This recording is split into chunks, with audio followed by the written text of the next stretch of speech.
You're listening to episode 769 of the Father Bills Podcast.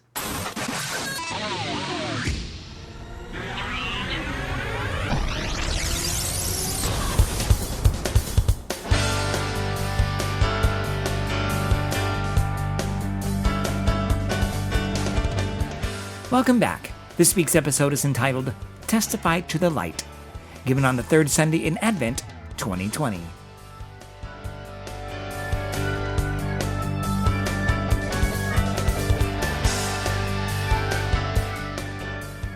The evangelist in today's gospel described John the Baptist as not being the light, but the one who came to testify to the light.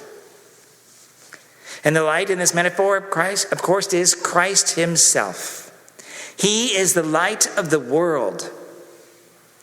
As such, all other lights are an image of the one light. Indeed, we light candles in our sanctuary for this purpose. We gradually light candles in our wreath here. We have lit candles in the altar as well, as a way to remind us of the coming of the light, that Christ himself is the light of the world. We even wrap our church or our homes in this season with lights, not just so that we can see the way, though it does help, especially when it's foggy, but to proclaim Christ, who is the light of the world. All of creation has that spark of light in it, for it is the work of God. This Advent, and especially these days coming, we have reason to rejoice in the Lord, the light of the world. How so? Well, I would like to draw our attention to the cosmos as well as the scriptures, to the light that is here and now. Psalm 19, verse 2, we read, "The heavens declare the glory of God. The firmament proclaims the work of his hands." You see, God has set in motion from the beginning lights in the sky, which shine down upon us. From time immemorial, these stars have helped humanity prepare for the seasons, plant their crops, navigate the seas. And 2,000 years ago, some wise men from the East studied their movements, and we know of some magi who saw these stars as signs of the coming and amazing event of the Messiah. In our God-given curiosity and desire for the infinite, humanity has built structures so that we can more accurately measure the movement of the stars and eventually come to understand, and quite accurately, that the earth is a globe and it's not flat. More accurately, technology has allowed us to discover that the earth is moving around the sun, which is itself a star in a collection of 100,000 stars.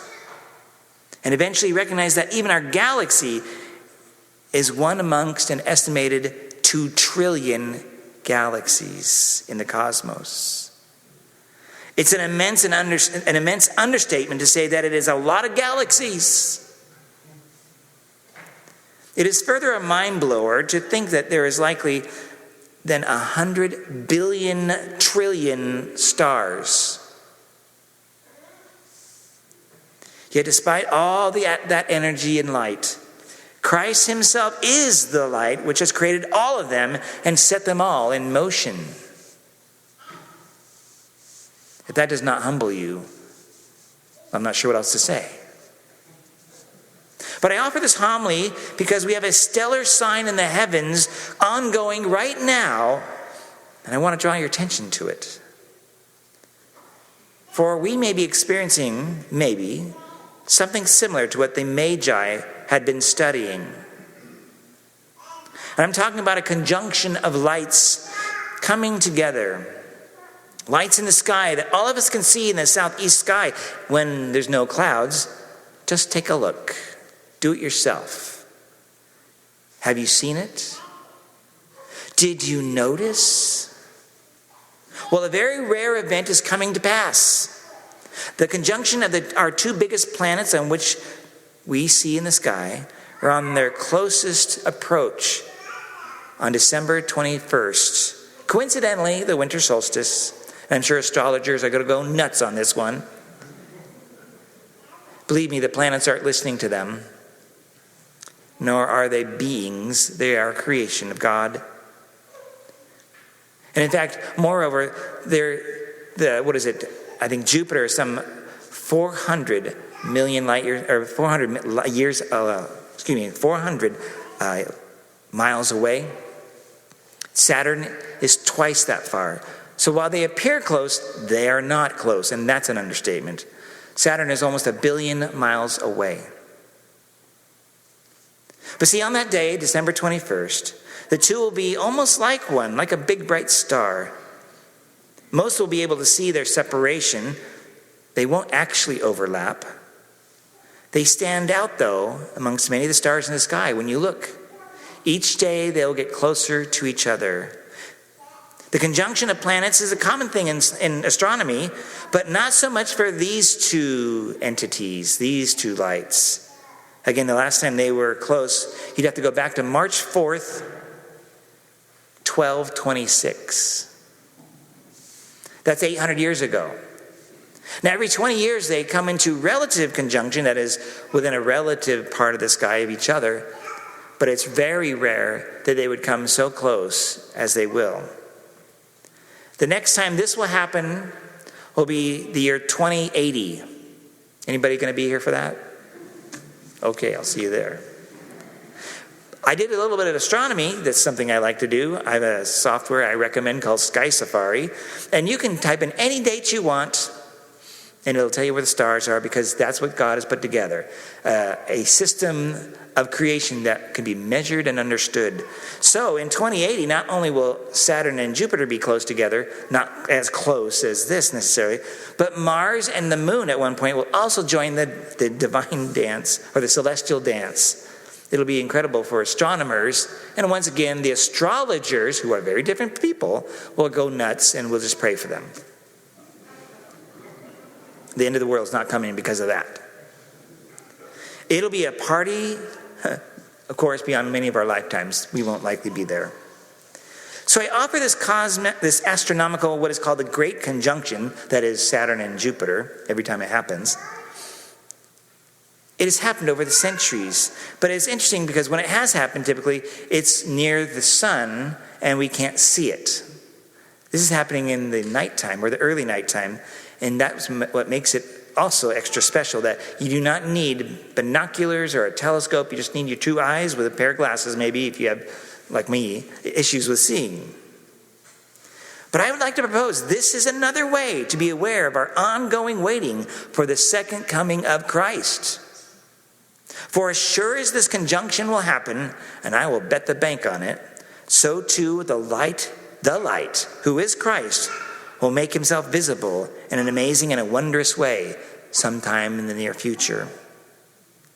So in the meantime, let us then heed the call of John the Baptist. Let us all testify to the light with our lives, which are filled with love and light. During these times, when the darkness of winter surrounds us, and social, medical, and political darkness tries to envelop us, do not forget to keep looking up and around as a reminder and reason to rejoice in the Lord. So make straight a path to your hearts and testify in the spirit of John the Baptist that the light of the world has come in a small little babe wrapped in swaddling clothes. And he will surely come again in majesty, just as the great lights in the sky proclaim the coming of his day. Let our hearts, yours and mine, be gladdened, and your soul rejoice in our God, who has put all this in motion and will come again to be the fulfillment of all things.